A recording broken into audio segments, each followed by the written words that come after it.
Hello, Titas! Welcome to episode 8, season 3 of the Coffee Tita podcast. This is Esther, the Coffee Tita. So first of all, I would like to apologize for my voice. For some reason, it's not cooperating today. And also, if you hear the thunderstorms on the background, my apologies, Titas. It's that time of the year. So last week's episode talked about habits that steal precious moments. This week, we will be talking about desire, ask, believe, receive.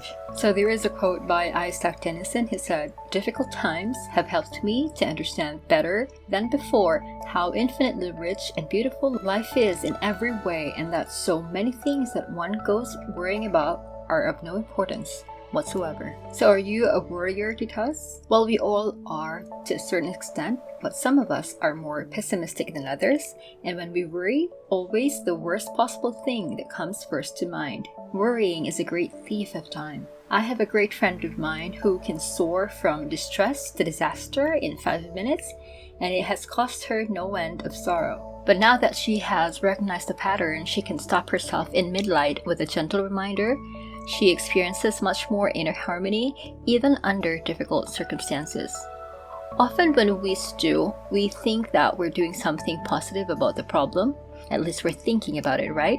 Instead, we've set off an escalating spiral that can ruin an entire day for ourselves and for those in our vicinity. If you find yourself fretting over an issue instead of working yourself into a frenzy, stop. Now think about everything that's humming along nicely.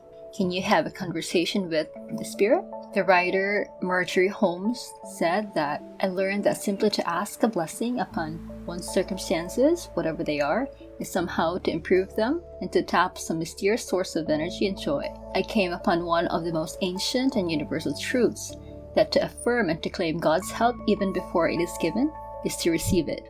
Pray about your worries and ask for grace to get through the rest of the day. There is an abundance of amazing grace available to all of us if we simply learn to ask for it. Desire, ask, believe, receive." The mystic Stella Terrell Mann advises, "Begin praying or conversing in that order and you'll understand why she does." After praying about your worries, is there a friend you can share your problem with? If not, sit down quietly and write out what's troubling you. Now write out the worst case scenario. What is your greatest fear? If that happened, what would you do? How would you cope? Once you have a solution beyond an "I don't know" response, write it down.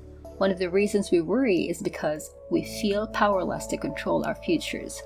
When we figure out what we'd do if the worst did happen, the sense of hopelessness diminishes. I have spent most of my life worrying about things that have never happened. Mark Twain admitted at the end of his life, "We all do this."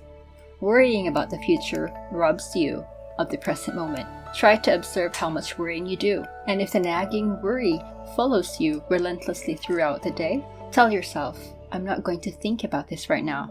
I'll think about this tomorrow. After all, tomorrow is another day."